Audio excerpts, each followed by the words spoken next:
Дорогие друзья, перед тем, как спеть это пение, я бы хотел еще раз сказать благодарность Богу за брата Анатолия и сестру Галину.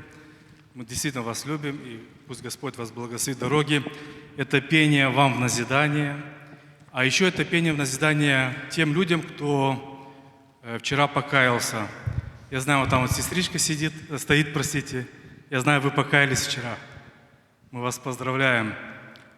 Я других не вижу, есть или нету. Но пусть Господь вас благословит, и это пение тоже будет вам в назидание.